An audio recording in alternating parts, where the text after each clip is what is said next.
Arrête de prendre soin de toi. Sérieusement, si prendre soin de toi te demande encore de forcer, de performer, de contrôler, tu perds ton temps. Et ton corps, lui, finit toujours par te le rappeler. Je vais te raconter ce qui m'est arrivé il y a 2 semaines et pourquoi c'est en train de changer complètement ma façon de voir le bien-être. Bienvenue dans le podcast qui t'aide à retrouver ton équilibre au cœur du tumulte quotidien. En tant que femme au milieu des différents rôles qu'on remplit, il peut être facile de s'oublier. De ce chaos qui nous fait souvent perdre pied, on renaît, on se transforme et on grandit. Je suis Vanessa Taglioli et je t'accompagne et t'inspire pour t'aider à te reconnecter à toi-même et à prendre soin de ton bien-être sans culpabilité. Prête? Alors écoute, inspire-toi et renais au milieu du chaos. Hola, j'espère que tu vas bien. J'avais envie de te parler aujourd'hui d'un sujet qui me tient particulièrement à cœur. Si tu me connais un peu, tu sais que je prends soin de moi. Je m'entraîne tous les matins. Pas par obsession, mais parce que j'ai envie de vieillir en santé, j'ai envie de rester, d'avoir une bonne mobilité, de me sentir vivante. Ça me permet aussi de gérer mon stress. Donc, j'ai vraiment plein de bienfaits reliés à ça. Je me sens plus forte aussi au quotidien dans tout ce que je fais. Bref, malgré cela, j'ai vécu quelque chose. En fait, j'ai commencé la semaine passée, ça fait presque 2 semaines en fait, une diéta avec l'olivier. Donc, une diéta, c'est que, si tu le fais en Amérique du Sud, ça va être pas mal plus intense, mais de la manière dont on le vit, donc je l'ai vécu ici, il y a pas mal de restrictions alimentaires qui te permettent de focusser, de faire un travail avec une plante en particulier. Et cette fois-ci, c'était l'olivier. Et donc, tu consommes la plante d'une manière ou d'une autre et tu médites, tu es à l'affût des messages. Il y a quelqu'un qui ouvre la diéta et quelqu'un qui la ferme. Donc, tu es accompagné. C'est un processus chamanique, en fait. Et à partir du moment où on a fait l'ouverture de la diéta, mon dos a barré, le bas du dos. Littéralement, je marchais, je me le dépliais, je marchais, j'avais l'impression d'avoir 90 ans, là, plié en deux. Et j'ai trouvé ça intense. Puis, j'ai écouté. J'ai écouté ce que j'avais à vivre à travers ça, ce que pour moi l'Olivier avait à me dire. Et le message, c'était pas « arrête de bouger ». C'était « reviens dans ton corps ». Parce que même quand on a, même des habitudes saines, en fait, peut devenir une forme de rigidité. C'est vraiment le message que j'ai reçu. Reviens dans ton corps. Arrête, entre guillemets, de te battre contre lui. Arrête d'être si dur avec lui et arrête de vouloir le fuir. Parce que je me suis rendu compte que j'étais beaucoup en méditant, en priant. J'ai décidé d'intégrer la prière aussi, en train de vouloir être ailleurs que dans mon corps, dans cette incarnation qui est difficile pour moi ces derniers mois. Et en fait, ce qu'il me disait, c'est reviens dans ton corps et apprends à incarner ta présence terrestre que tu as choisie pour pouvoir ensuite rayonner de ta lumière. Parce qu'effectivement, même les habitudes saines peuvent devenir rigides. Ça peut devenir envahissant, ça peut devenir difficile aussi à maintenir dans le temps, mais surtout pour le mindset.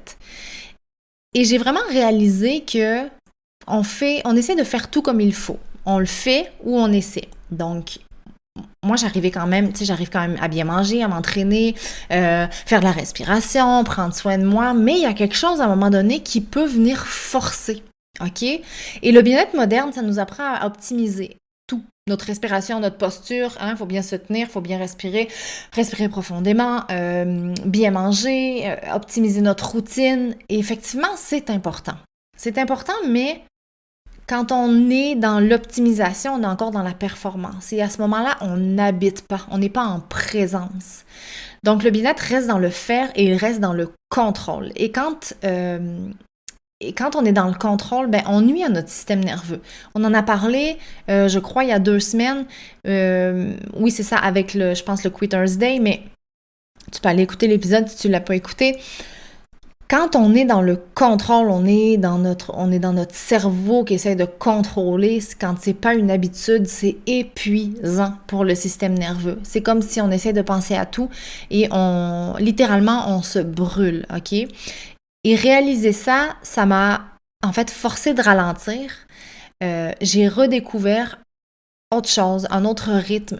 Au début, les premiers jours souvent, tu sais, ça m'arrive d'être blessée, d'avoir mal au dos et de pas m'entraîner. Les premiers jours, souvent, je me dis, bon, je me repose. Mais je suis quelqu'un qui récupère assez vite. Mais là, ça va faire presque 2 semaines que j'attends un rendez-vous chez l'ostéo. J'ai rendez-vous la semaine prochaine. Il m'avait dit qu'il m'appellerait en cas d'annulation, que c'était fort probable, mais finalement, non. Tu vois, ça fait 10 jours et j'ai pas eu d'appel. Donc, j'ai été forcée de voir ça différemment et de redécouvrir autre chose. Et j'ai commencé à bouger différemment. J'ai commencé à faire du yoga. Vraiment pour refaire circuler l'énergie dans mon corps qui, pour moi, c'est une question d'énergie, était bloquée dans mon bas de dos. Une espèce d'énergie qui est coincée là. Je me suis mis à me réintéresser au tai chi, au qigong, donc des disciplines qui sont extraordinaires, qui font circuler l'énergie, qui font des espèces de méditation en mouvement, donc qui ne demandent pas de pousser, mais juste être là. Où il n'y a pas de chrono, où on n'est pas là pour brûler des calories, où on n'est pas là pour se dépasser et faire mieux tout le temps. Juste un mouvement qui part de l'intérieur. Le souffle, guidé par le souffle, parce que oui, je te disais, on se met de la pression sur tout, même la respiration, mais le souffle, c'est l'énergie, c'est important de mettre du souffle. Donc, une présence qui s'installe. Parce que quand le corps est toujours en mode défense ou attaque, ben, il n'est pas capable de se régénérer avec présence, OK? Puis ça veut pas dire de renoncer, OK? Ça veut pas dire que je m'entraînerai plus jamais, j'ai hâte de recommencer. Par contre, j'ai un rapport à mon corps qui a changé. Donc, j'ai envie de vieillir en santé, mais je sais que quand je vais m'entraîner, je vais avoir plus de conscience. Au lieu d'être dans la performance, puis je fais mes répétitions.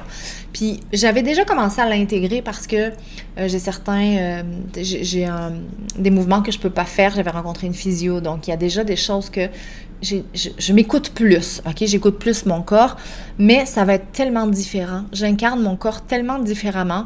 Je l'aborde avec tellement d'amour, de respect, que j'ai eu l'impression d'avoir toujours eu, mais jamais à ce niveau-là. Aujourd'hui, maintenant, je comprends la différence entre bouger pour s'habiter et bouger pour se pousser.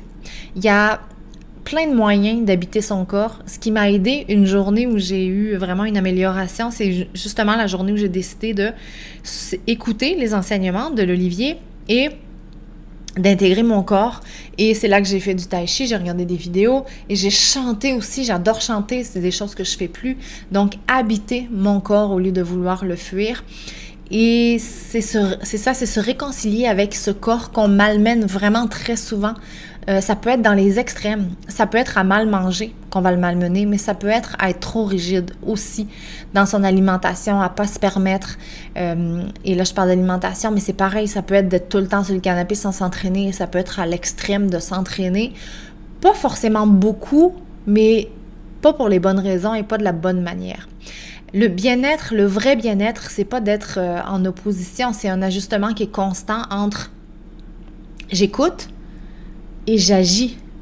Donc, c'est ça, en opposition, c'est pas, ce que je veux dire, c'est que c'est pas tout un ou tout l'autre, OK?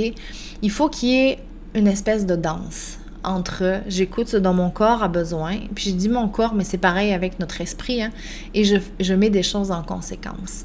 Sans se mettre des lunettes roses, OK? C'est pas comme « Ah non, moi, j'ai pas besoin de m'entraîner. » Faut pas non plus se mettre la tête dans le sable. On a besoin de bouger, on a besoin de prendre soin de soi. Voilà, donc aujourd'hui, j'avais envie de remettre certaines choses à leur place parce que j'ai vécu et je vis encore, j'ai toujours mal au dos et je suis dans cet ajustement-là, mais j'avais envie de discuter avec toi de ces sujets-là. Donc, on a parlé du moment où notre corps nous ramène et on est encore dans la performance avec notre bien-être. Une pression qu'on ressent qu'on voit pas toujours, mais qui est à tout faire comme il faut jusqu'à soit ne pas toffer, donc tout lâcher, soit vraiment s'épuiser ou que notre corps nous envoie un message comme moi. Donc, on a parlé de ce que le corps fait quand on force trop longtemps. Aussi du retour à l'essentiel, à la lenteur, à la présence, comme juste un état constant. Tu sais, quand je m'entraîne, là, c'est comme, là, mon entraînement est fait, check. Mais quand on est dans un état de présence, c'est au quotidien.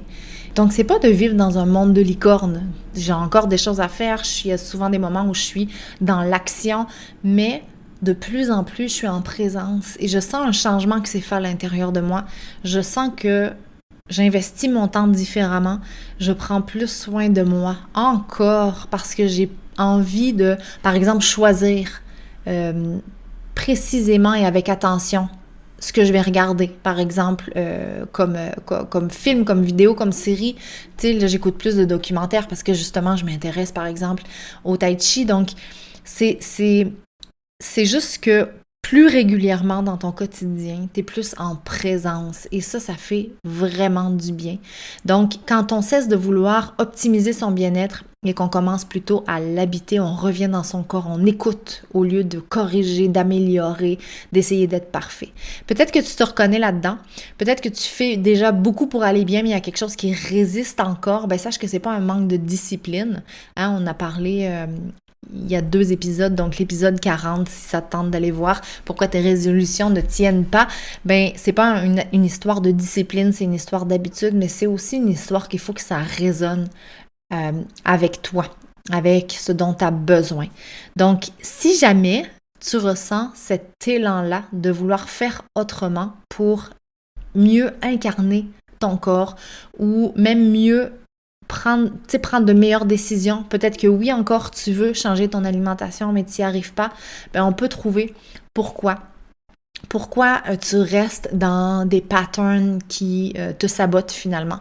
Donc, je t'invite à réserver un appel découverte. Ça me fera plaisir d'échanger avec toi. Sur ce, je te souhaite une excellente, merveilleuse fin de journée et semaine et on se parle la semaine prochaine. Ciao! Si cet épisode t'a plu, abonne-toi, laisse un 5 étoiles ou prends quelques secondes pour rédiger un avis sur ton application de podcast préférée. C'est grâce à toi que je vais pouvoir faire rayonner le podcast. Merci 1000 fois.